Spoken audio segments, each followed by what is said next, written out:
Ken, ok. Sobre nuestro gran tema, como lo decimos generalmente al comienzo de nuestras clases, y lo hemos centrado en algunos pensamientos sobre la parashá de la semana. Que Besrat Hashem, estas clases, junto con la lectura de los Teilim que todos hacemos, ayuden a que nuestros soldados vuelvan sanos y buenos a sus casas, que haya una pronta liberación para nuestros secuestrados, y que todos nuestros enfermos y nuestros heridos encuentren recuperación completa. La parashá de esta semana se llama Parashat Vayakhel. La semana pasada leímos Pikudei y ahora vamos a leer, la semana pasada leímos Vayakhel y esta semana leemos Pikudei, eso es. Vayakhel leímos la semana pasada y esta Pikudei. Que con esta lectura terminamos el Sefer Shemot. Terminamos el Sefer Shemot con esta lectura de la parashá de Pikudei. Normalmente estas parashot van juntas, pero este año, como hemos tenido un año embolísmico, o sea que se ha agregado un mes más, se han separado las lecturas de Vayakhel en el Shabbat que pasó y ahora Pikudei en este próximo Shabbat. Pero obviamente indican una unidad. Hay algo que une una parashá con otra, que es el hecho de una repetición, entre comillas, digo repetición porque la Torá no repite, sino que implementa, agrega, crea nuevas energías sobre la construcción del Mishkan, o sea, sobre la construcción del tabernáculo. Ahora bien, el tabernáculo, la construcción del tabernáculo, fue una obra que representa para Am Israel un hito, o sea, un punto de inflexión en la forma en que va a expresar o que van a expresarse todos los puntos de unidad, de unión y de conexión entre Am Israel y Akadosh Baruj Hu. Y estos obviamente se van a desarrollar dentro del área del Mishkan cuando estábamos en el Midbar y posteriormente en el templo, en el monte del templo en Jerusalén, primer templo y segundo templo, o Besrat Hashem en el tercero. O sea que es un masejet, un tratado, un punto que une muchas cosas en la historia, que estas cosas están unidas precisamente a través de el Mishkan, que después se transforma en Mikdash. Ahora bien, las dos parashot estas que vienen a enseñarnos cómo se construye finalmente el Mishkan, Vayakhel y Pikudei, están referidas a los siguientes puntos en general, que es la construcción del edificio, o sea, cómo se construye el Mishkan, ya sea las paredes como los cobertores que se transforman en los techos, cuáles son los materiales que se necesitan traer para la construcción del Mishkan, las donaciones que Israel da, y para esto los nombres de las parashot también son bastante simbólicos, del hecho de que uno se llama Vayakhel, que significa convocar, reunir. En Vayakhel es reunir, una reunión, de la palabra Keilah, una Keilah, una comunidad. Y Pikudei es una palabra bastante multifacética, en hebreo significa no que signifique muchas cosas, pero tiene muchas acepciones, o sea, tiene muchas nuances que la palabra varía desde el sentido original que significa recordar. Lifkod es recordar, pero también significa contar, también significa mandar, también significa dar una función, dar un trabajo, en fin, tiene como varios sentidos que emanan de lo mismo, o sea, de una misión. ¿Bien? Tifkud, Pikud, etcétera, es una misión. Hay algo que hacer y eso que hay que hacer necesita que las personas sean encomendadas a hacerlo y hay que recordar que así tienen que hacerlo, etcétera, etcétera. Akshav, en esta parashá, en la parashá de Pikudei, nosotros nos vamos a encontrar con muchos puntos que nosotros ya estudiamos, que estudiamos en las parashot anteriores. Y, y en general, la parashá de Pikudei viene a mostrarnos la asía, o sea, cómo esto finalmente se llevó a cabo y se hizo tal cual como eran las normas que habían sido indicadas por Akadosh Baruj Hu a Moshe en el monte Sinaí de las diferentes cosas. Yo, sin embargo, me quiero enfocar. Hay varias cosas en Pikudei, incluyendo el recuerdo del Mahasita Shekel, ¿no? Del cual ya hemos hablado y hemos estudiado también. Sin embargo, yo me quiero centrar en un punto de Pikudei, que ya aparece antes, pero que quiero esta vez enfocarlo de una manera más profunda. En el Perek 39, desde el Pasuk Aleph, o sea, desde el número 1, en adelante hasta más o menos el Pasuk más o menos 21, la Torá nos relata, comienza con un relato clarí general de la ropa del Cohen, de los Kohanim. La Torá dice así, en el capítulo 39, 1 dice, Umina tejelet ve'argaman betolaat shani asu bigdei serad lesharet bakodesh. ויעשו את בגדי הקודש אשר לאהרון, כאשר ציווה Hashem et Moshe. Dice, de la lana tejida de color tejelet, que es el color del cielo, be'argamán, de lana tejida de color púrpura, betolaat shani, lana tejida de color rojo, asu bigdei serad. Con estos hilos van a ser bigdei serad, o sea, van a ser ropa especial. Lesharet bakodesh, para poder servir en el lugar sagrado. Akshav, nosotros sabemos que los hilos que se utilizaron para la construcción de las cobertores del techo, que era de lana, del Mishkan, y de la ropa del Kohen Gadol, para la fabricación de la ropa del Kohen Gadol, es obviamente algo que es muy especial. O sea que nos indica o nos señala algo especial. Dice Rashi lo siguiente. Aquí en nuestra parashá, en Pikudei, se mencionan 3 hilos de lana que son uno teñido de color cielo, otro teñido de color púrpura y otro teñido de color rojo. Y Rashi dice, Shesh lo neemar kan, y faltó el hilo de lino.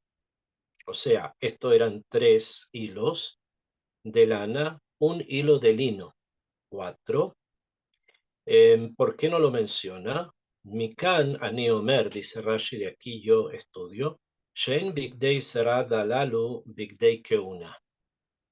Entiendo, dice, que esto que estamos hablando acá no se refiere necesariamente a la ropa del Cohen. Shebigdei keuna haya shesh, porque cuando se fabricaban la ropa del Cohen, esta ropa que es bigdei keuna, esta ropa tenía 6 hilos, tenía además, no 6, tenía además shesh. Shesh se dice en hebreo, se refiere al lino, al pishtán. אלא הן בגדין שמכסים בהם כלי הקודש, בשעת סילוק המסעות שלא היה בהם 6.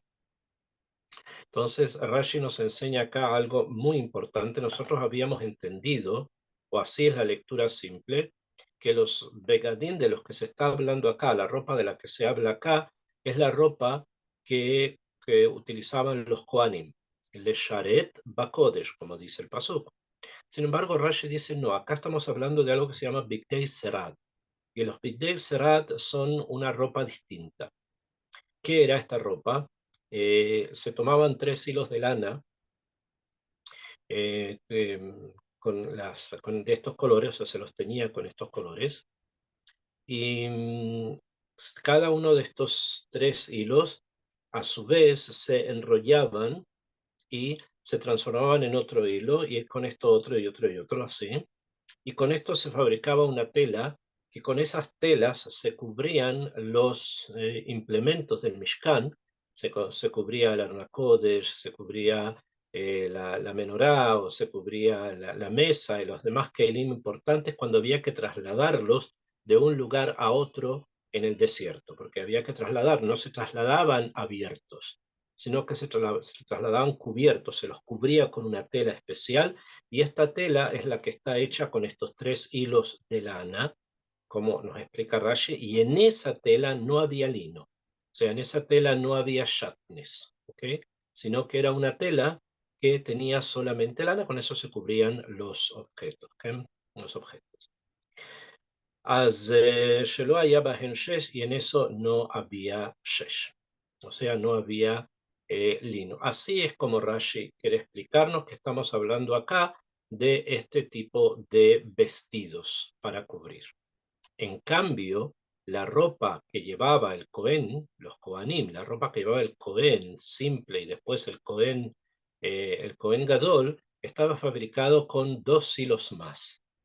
Había algunas prendas que usaban que solamente tenían que eran de lino, por ejemplo, pero otras prendas que estaban mezcladas en ella, lana y lino, y además un hilo de oro. Entonces, estamos ante otro tipo de vestuario, que simplemente la ropa del Cohen sí llevaba lino, esta ropa con que se cubrían los objetos no. Tiene importancia esto muchísimo para todo lo que vamos a tratar de explicar. Primero vamos a ver los detalles. ¿Okay? En el Pasuk Bet, dice la Torá, Vayas et efod, hizo el efod, Zahav, tejelet ve argaman, betolaat shani, beshesh moshzar. Dice acá la Torá que el efod es uno de de la ropa que tenía el Cohen. Akshav, los Kohanim en general había 2 tipos de Kohanim, y cada uno de ellos tenía ropa, obviamente, que giraba en torno a números específicos que tienen significado y que quiero explicar antes de seguir con el tema que estamos tratando. Existía algo que se llama el Cohen Hediot, o sea, un Cohen simple. Cohen simple era el Cohen que no era Cohen Gadol, sino el resto de los Kohanim que servían en el templo. Y ellos tenían 4 vestuarios, 4 vestidos. Tenían primero se ponía una especie de michnasayim, como una especie de pantalones cortos. Sobre los michnasayim llevaban una kutna o kutonet, un kutonet, como una especie de túnica de lino. ¿Bien? Era una túnica de lino que estaba hecha de una manera que se veía cuadritos, cuadritos, un cuadrito, cuadrito, como que la tela estaba tejida de manera tal que sobresalían cuadritos en la túnica, o sea, en el kutonet. Tenemos ya dos vestidos. Después, sobre su cabeza, ellos usaban un mikvaat también de lino, que era como una tira, una franja de lino que se enrollaba muchas veces, y eso es lo que ellos llevaban en la cabeza. Y los ceñía un avnet, o sea, un cinturón. El cinturón estaba hecho de lana y lino. El cinturón que ellos llevaban estaba hecho de los hilos de lana y también un hilo de lino. Esos son los 4 vestidos de un Cohen simple. Sobre esto estaban los vestuarios del Cohen Gadol. que sobre la túnica, sobre el cutonet que él tenía, o podemos incluso entender que en vez de este cutonet, aunque se va a ser un poco más complejo entenderlo, pero porque el Cohen Gadol lleva 8 vestidos. Eso quiere decir que además del cutonet que llevaba el Cohen simple, sobre eso, el Cohen Gadol llevaba un meil, que es como una especie de túnica, sí, como una especie de túnica, pero sobre la otra túnica simplemente. O es como una especie de manta, se ha querido entenderlo también como una especie de manta que iba desde el cuello hasta los pies. Em, y debajo de este meil, que es donde está el cutonet, estaba el avnet, o sea, estaba el cinturón. Después venía entonces el meil. El meil es el primer vestido que era propio del Cohen Gadol, entonces ya tenemos 5. Después, sobre el meil, iba un vestuario que se llama efod, del que vamos a hablar ahora en forma un poquitito más detenida, que el efod es como si fuese una especie de delantal, simplemente que la gran parte del delantal iba por la parte de atrás y la parte de delante se amarraba. Entonces ya tenemos 6. Y tenemos sobre entre el efod y entre las sombreras del efod, porque como un delantal era como que había hombreras en la parte de acá, y en la cintura donde se amarraba el efod, el delantal, se ubicaba el Hoshen HaMishpat, o sea, se ubicaba el pectoral del juicio, donde estaban puestas las 12 piedras con los nombres de las tribus de Israel. Y allí se ubicaban los Urim Betumim, que era a través de los cuales se podía preguntar a Hashem sobre diferentes preguntas. Entonces tenemos ya 7 vestidos. Y había un octavo, ¿bien? Además del turbante, que en el Cohen Gadol se llamaba mitznefet. Además de este colgante, de este turbante, había una octava prenda que muchas veces se considera no prenda, sino joya, que era el tzitz o la diadema. Era una diadema de oro que rodeaba la frente del Cohen Gadol. Esto es la ropa, y así tendríamos otros 4 más, por lo tanto el Cohen Gadol tendría 8 vestidos. Ok, muy bien. Esa es, digamos, como una pequeña introducción. Obviamente podemos entender 2 cosas para comprender los números. El número 4, que es el número referente al Cohen Hediot, al Cohen simple, que es el que normalmente se va a dedicar a todo lo que tiene que ver con el servicio a Kadosh Baruj Hu dentro del Mikdash. El número 4 representa el número de este mundo. En los 4 ríos que salen del Gan Eden, al momento de salir del Gan Eden se transforman en 4 brazos, 4 ríos, los 4 imperios que van a gobernar sobre este mundo, los 4 elementos, el fuego, la tierra, el aire y el agua. Cada uno de estos elementos forman parte de este mundo físico en el que nosotros vivimos, y por lo tanto el número 4 indica este mundo, que en las 4 direcciones, arriba, o sea, el norte, el sur, el este y el oeste, las 4 direcciones del mundo físico. Lo que es arriba y lo que es abajo ingresa dentro del arriba o abajo de cada una de las direcciones, por eso que muchas veces no se computa junto con las direcciones. Y en cambio el Cohen Gadol, al recibir otros 4 vestidos más, 8, va a simbolizar precisamente aquello que está por sobre el Teba, por sobre la naturaleza. O sea, algo que va a sobrepasar la naturaleza. Y de allí que el número Shmone, que ya sabemos que es el número de lo que está por sobre la naturaleza, de lo sobrenatural, está relacionado con el Brit Milá, el pacto con entre Hashem, entre Akadosh Baruj Hu y Am Israel, una cosa mística muy, muy difícil a veces de poder entender y explicar. Y también son las mismas letras, Shmone son las mismas letras de la palabra Neshama. En líneas generales es eso, que es el mundo de lo físico y el mundo sobrenatural, que es el que envuelve al Kohen Gadol y a sus actividades en el templo.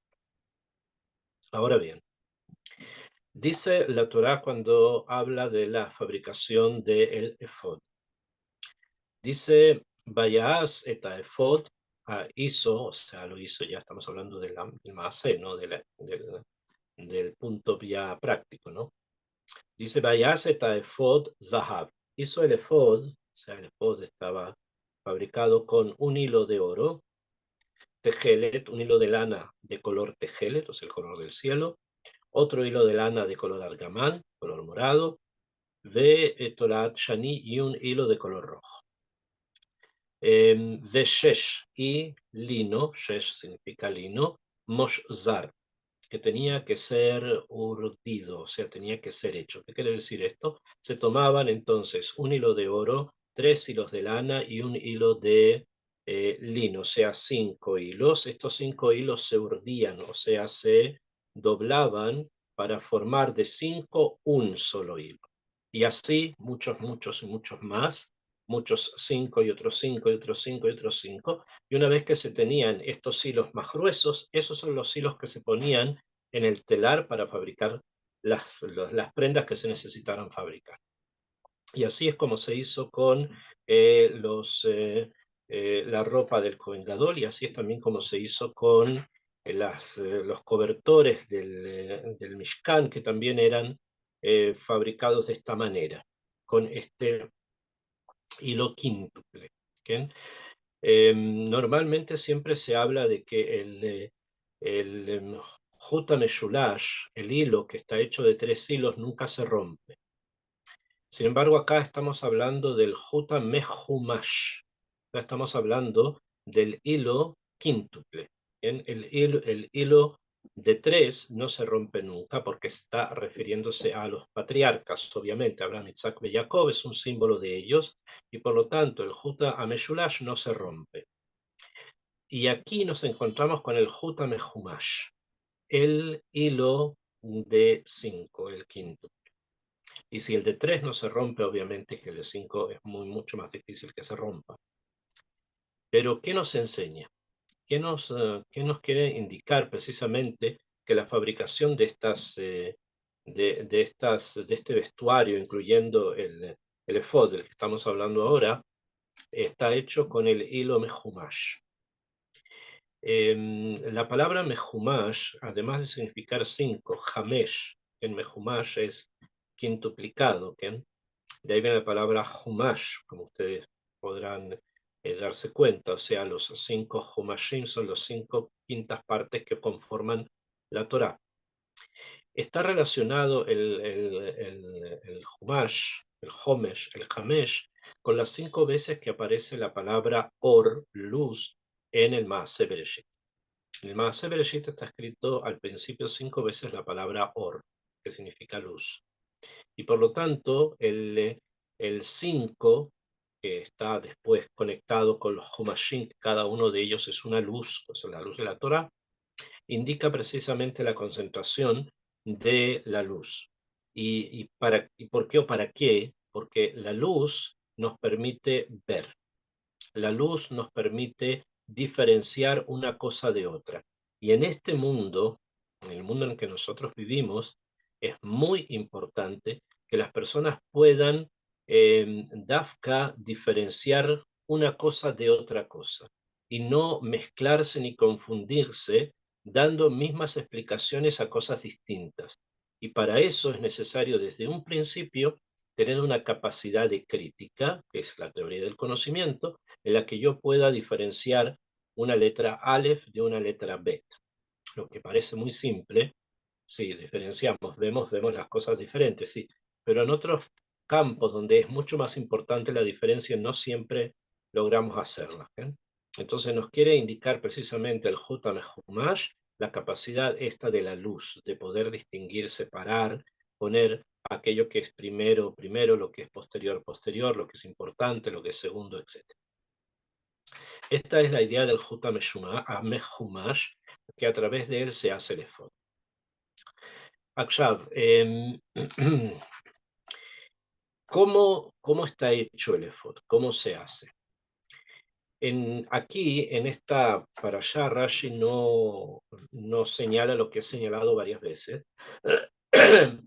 porque ya lo dijo, y como ya lo dijo, entonces no lo va a mencionar nuevamente. Sin embargo, quiero recordar precisamente algo que Rashi dice a través de esto que estamos estudiando, que es la construcción del efod, o sea, la fabricación del efod. En la parashá de Tetzaveh, o sea, la parashá que habla en forma detenida de la construcción del Mishkan y también de los Keilim y también de la ropa del Cohen, nos encontramos con lo siguiente. Dice así la Torá en el capítulo 28, en el versículo 6, dice, Beasú et efod, harán el efod. Acá en nuestra parashá está escrito, y lo hicieron, o sea, la hacía. Y harán el efod, Zahav, Tejeret Argamam, Tolaat Shani, Beshesh Moshzar, lo mismo que está escrito en nuestra parashá, ese es el mandamiento, y acá está el cumplimiento. Solo que ahí en el mandamiento dice Maase Hoshev, o sea, lo tienen que hacer Maase Hoshev. En nuestra parashá no está escrito el Maase Hoshev. ¿Por qué? Porque ya estamos hablando de la conclusión. Maase Hoshev quiere decir que lo tienen que hilar, o sea, se refiere a un Maase, se refiere a una acción que lleva pensamiento, que incluye mucho pensamiento y es justamente la urdimbre. Podemos hablar bastante sobre esto, lo que significa la urdimbre, dentro de la construcción de todo lo que tiene que ver con el Mishkan, pero lo que es necesario que sepan es que es una jojma muy antigua, que esta jojma muy antigua se le adjudica a Naamá, la hermana de Tubal Caín, la esposa de Noah. Ella fue la que inventa la urdimbre, o sea, el telar, el hacer hilos y después ponerlos en el telar y fabricar de ahí ropa, telas, etc. Al parecer viene desde ese macor, desde esa fuente. En la Torá se dice que se necesita construir el efod. Y la primera vez que aparece ahí en la parashá de Tetzaveh que hay que hacer el efod, Rashi nos explica lo siguiente. Rashi dice Be'efod. Estoy leyendo en la parashá de Tetzaveh, en el capítulo 28, en el versículo 4. Dice Be'efod, o sea, el efod. Rashi dice lo siguiente, y presten atención porque es realmente una cosa muy, pero muy profunda. Dice, Lo shamati, velo matzati, bibraita perush tavnito. Rashi dice, Lo shamati, no escuché. Quiere decir, a nivel muy, muy pashut, que sus rabinos no le dijeron cómo era la figura del efod. Velo matzati bibraita perush tavnito. Y tampoco en los libros donde se habla sobre cómo eran los diferentes prendas del Kohen Gadol, tampoco allí encontré una descripción del efod. Ok. Primero, aquí podemos entender o podemos preguntar ¿qué quiere decir esto lo shamati que no escuché de mis rabinos? Rabbeinu Menahem Ben Saruk, que era uno de los grandes rabinos de Rashi, u otro de los jajamín con los que él estudió, no sabían cómo era el efod. Simplemente entendemos que Rashi nos podría decir, bueno, de ellos no lo escuché, pero esto es bastante poco probable. Es muy probable que ellos sí le hayan dicho, mira, el efod se hace de tal cual forma.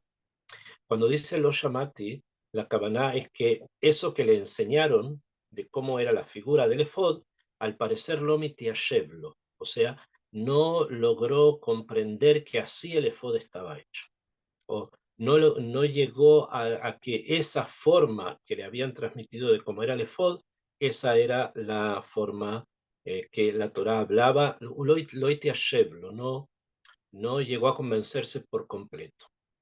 Pero tampoco cuando revisó los libros, siendo ya probablemente mayor, tampoco encontró allí una descripción que pudiera satisfacerle. Y entonces Rashi dice, Velivi Omer, y mi corazón dice, Li, mi corazón, Omer Li, mi corazón me dice a mí, Shehu Hagur lo meajorav, que está Hagur, que está unido Meajorav, o sea que el efod, la parte cerrada del efod, está por detrás, o sea, por la parte de la espalda del Cohen. Ahí está la parte cerrada del efod. Entonces, si Hagur lo Meajorav, si está cerrado por detrás, entonces es obvio que por la parte de delante está abierto, porque si no sería como una especie de falda. Pero no, él dice que hay una parte donde está Hagur, y eso nos enseña que hay una parte donde no está Hagur, que es por delante. Rojvo, que Rojav Gav Haish. Y el Rojav, o sea, el ancho donde está esto cerrado, donde está cerrado, es ancho como es ancho la espalda de una persona. O sea, toda la parte de la espalda de una persona está cerrada. Ahí en esa parte el efod está cerrado. Hagur, ¿bien? Cerrado.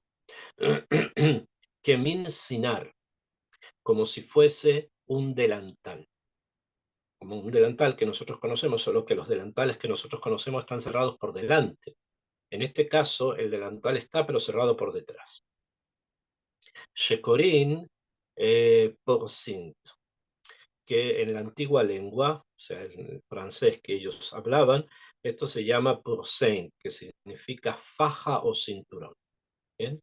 No delantal realmente, sino faja o cinturón, probablemente es la imagen de esta tela o de esta prenda que se extiende por la parte de atrás, completa por la parte de atrás y por delante al parecer abierta. Y Rashi además añade algo, no solo acá, en otros lugares también, que nos hace más, que lo hace entre comillas más interesante el tratar de entenderlo, pero obviamente porque la Torá nos lo señala, pero hay acá algo que estamos escuchando. Dice Rashi, Shehogrot Asarot Kesherohbot al Hasusim, que Jogrot que se ponen, el cinturón este que lo cintan, se lo ponen, las mujeres importantes cuando cabalgan sobre caballos. O sea, esta es una ropa, dice, que suelen usar las amazonas, las mujeres que cabalgan. Kach Maaseu, así es como fue hecho Milemat, por la parte de abajo. ¿Bien? Después Rashi explica otros puntos más con respecto a las Braitot y a los demás Mekorot de Hazal según la idea que él ya planteó, ¿no? Que estamos hablando de una especie de delantal cerrado por atrás y abierto por delante. ¿Bien? Y esta prenda iba sobre el Meil. Esto mismo que acabamos de escuchar lo va a repetir Rashi después también cuando hable nuevamente sobre la fabricación del efod. Dice, Imbati le faresh maaseh efod en el pasuk Vav del mismo Perek, en el versículo 6 del mismo capítulo, dice, Beasueta efod, Imbati le faresh maaseh efod. Si yo vengo a señalar o a estudiar el maaseh del efod, cómo el efod se hizo, Ve a Hoshem, y también el Hoshem a la Seder, según como está escrito en la Torah, a Mikraot, Arei Perushan Perakim. Arei las explicaciones de ellos serían prakim beishgia korebet zerufam. Serían cosas aparte, separadas, y después cuando alguien las quiere unir se podría equivocar, se podría confundir. Lekaja Nikotev, es por eso que yo escribo Maaseihen Kemot Shevu, como tienen que haber sido, como fue su fabricación, su construcción, su fabricación, en este caso son prendas. Shehu Lemaan y Arutza Korebo, para que la persona que lea pueda hacerlo rápidamente. De Ajarka Jafaresh al Seder Mikra, después lo voy a explicar en forma con respecto a los psukim. Aefod Asui, y viene Rashi y dice nuevamente, Aefod Asui Kemin Sinar. El efod está hecho como una especie de delantal, Shel Nashin Rohbot Susim, de las mujeres que cabalgan a caballo. Vejoger Oto Meajorav, está cerrado por detrás, Keneged Livo le mata Meatzilav, y está cerrado por detrás, como dice, en la frente al corazón, o sea, por la espalda frente al corazón, le mata Meatzilav, y dice, sin embargo, por debajo de las axilas. ¿Okay? Ahí estaría, ya comenzaría a estar cerrado la prenda. Y también dice, Rohbo que midad rojav gav shel Adam beoter. Y el ancho es como el ancho de la espalda y llega hasta los tobillos de la persona. Ok, este es el efod, cualquiera que quiera verlo puede verlos en los libros Machine que traen dibujos, que allí se habla sobre la fabricación del efod. Ok, eso es lo que Rashi nos quiere enseñar, nos señala, y también lo que hemos estudiado, hemos rescatado en nuestra parasha. Akshav, todo esto que hemos dicho obviamente es simbólico y tiene una explicación de por qué. ¿Bien? O sea, ¿para qué es? ¿Para qué es el efod? Yo voy a introducirme un poco en las explicaciones más profundas de lo que significan la ropa del Cohen y dentro de eso lo que significa el efod. Existen dos realidades que son realidades que se combinan en toda nuestra vida, también hoy, ¿bien? También actualmente, así como lo fue en épocas pasadas, que es la realidad del Hol, o sea, de lo profano, y la realidad del Kodesh, o sea, de lo santo. Existe algo que es Hol, que puede ser en el tiempo, por ejemplo, la semana, los días de Hol, Shabbat, que es Kodesh, que es santo, en el tiempo dijimos. Hay cosas que son propias del Bet Mikdash, por ejemplo, del Bet Midrash, que lo hacen a una sinagoga, la hacen Kodesh, cosa que fuera en un bar, por ejemplo, o en la calle, es el Hol. Esto con respecto al tiempo, pero también con respecto a los espacios, como mencionamos. Existe un espacio, que ese espacio es Hol. Hall quiere decir que pues, se puede transitar allí en ese espacio libremente sin ningún tipo de traba. En cambio existe el espacio santo, que en el espacio santo los espacios están limitados y delimitados. Y por lo tanto existen jerarquías de personas que pueden ingresar a ciertos espacios y que pueden otras jerarquías mayores ingresar a espacios más privados dentro del Kodesh, cosa que en el hall no existe. En el hall todos los espacios son iguales. Puede ser que alguien decida que no quiere que nosotros entremos en cierto lugar, pero eso es una cosa no propia, no correcta, que no dura mucho tiempo tampoco. ¿Okay? Lo propio del hall, o de todo lo que tiene que ver con lo no santo, es la apertura total de poder transitar y estar y hacer en cualquier lugar lo que yo quiera. Frente a eso está el espacio sagrado, que en el espacio sagrado hay limitaciones. Hay personas que pueden llegar hasta cierto lugar, otras personas que pueden llegar hasta otro lugar, otras personas que pueden ingresar hasta el Kohen Gadol, que es el único ser humano en el mundo que puede ingresar una vez al año al lugar más sagrado, que es el Kodesh HaKodashim, y eso ustedes ya lo conocen, es durante la tefilá de Yom Kippur. Esa es la esencia del Kodesh. Frente a esa esencia del Kodesh, existe obviamente la esencia del Hol, que es el permiso de poder deambular todo el tiempo que yo quiera, en todos los lugares que yo quiera. Eso en el Kodesh no se da. Akshav, eso primero. Segundo, en el Hol, porque hay que siempre verlo frente para saber de qué estamos, cómo podemos entenderlo. En el Hol, en la vida del Hol, salvo ciertas circunstancias que nosotros de alguna manera las estandarizamos muy parecidas a las cosas del Kodesh, aunque no lo son, la forma de que la persona se vista no importa demasiado, no es algo extremadamente importante. ¿Bien? Las personas en sus casas se visten de una forma muy casual, lo que les es más cómodo. ¿Bien? Y cuando tienen que salir a algún lugar, a hacer una compra, un negocio o algo, se vestirán de una manera apropiada para las circunstancias en las que van a estar, pero no es que sea algo completa y absolutamente imprescindible. ¿Bien? Incluso conocemos personas extremadamente ricas y con grandes negocios que a veces su vestuario es bastante pashut, bastante simple. ¿Bien? Incluso personas que dentro de la vida del hall, grandes generales, también su vestuario no es exactamente algo tan bolet, que se vea tanto, ¿bien? Etcétera. En el Kodesh eso no es así. En el Kodesh el vestuario es muy importante porque da la información necesaria para que una persona pueda ingresar a lugares más profundos dentro del Kodesh, que para eso necesita obviamente tener un vestuario especial.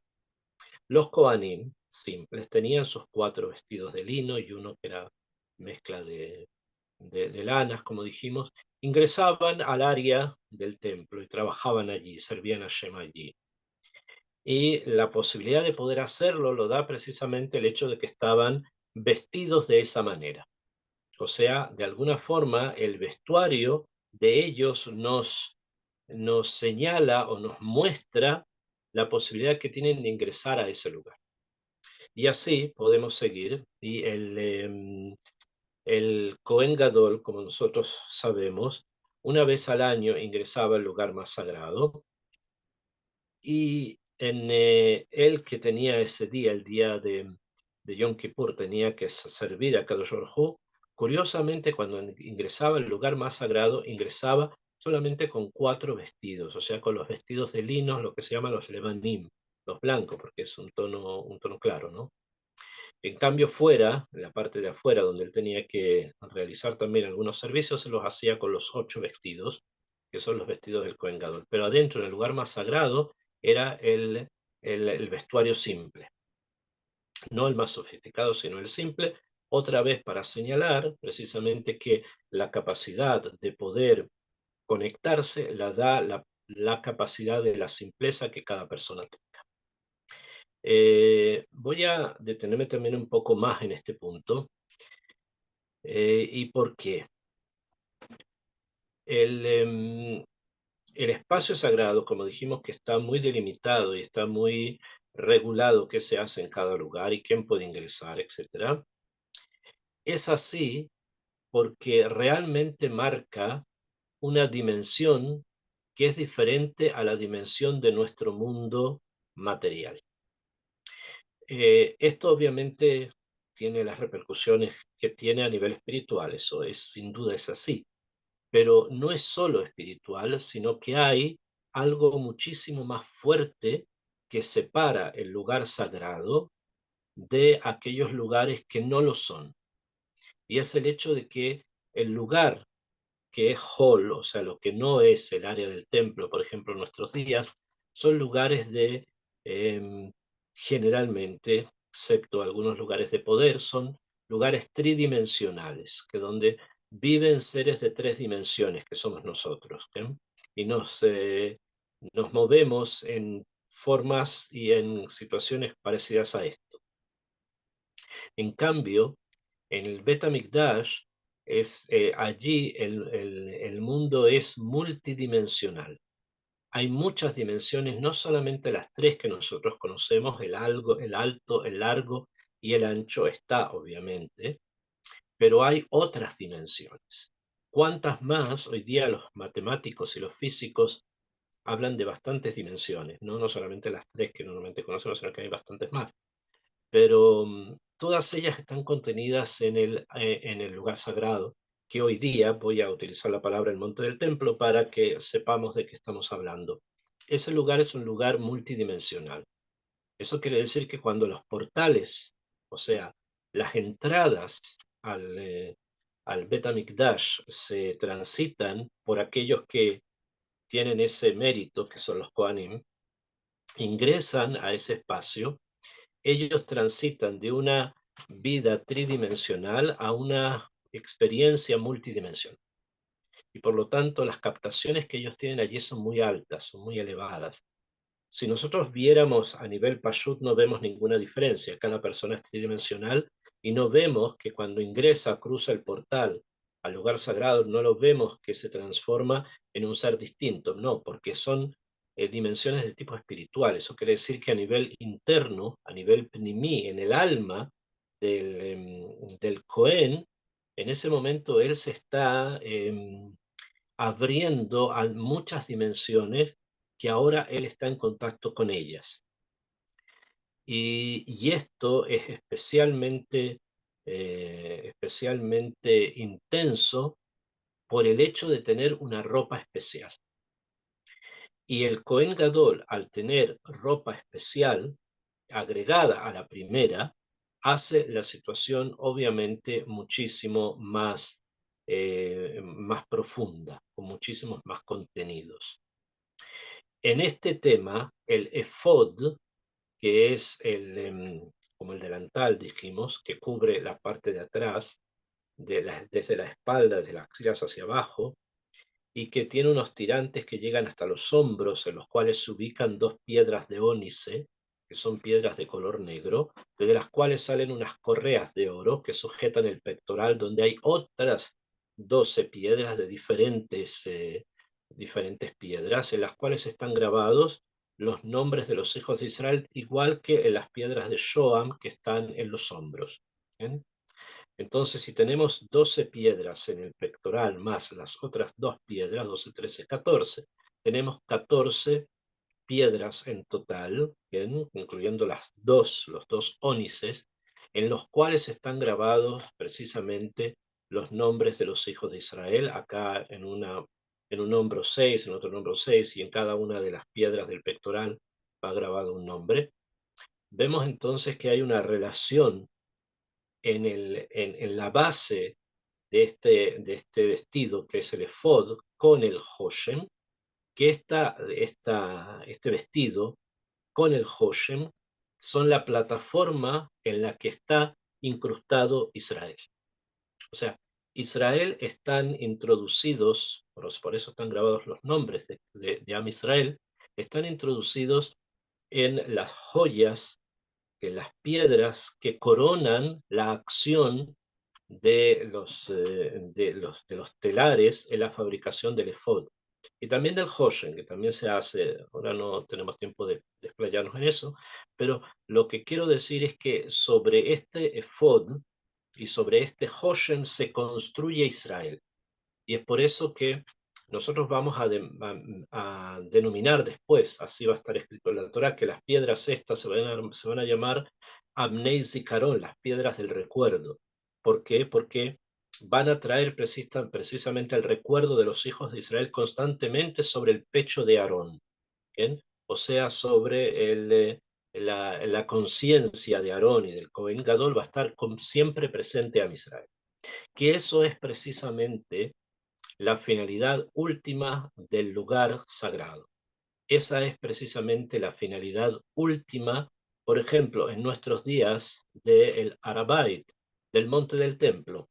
Nazov el templo mismo, pero el propio lugar, ese lugar marca justamente la plataforma de unión entre nosotros y Hashem Yitbaraj, y es por eso que nuestros enemigos que quieren precisamente destruir esta relación se han apropiado del lugar y nosotros no tenemos fuerza hoy día como para poder recuperarlo.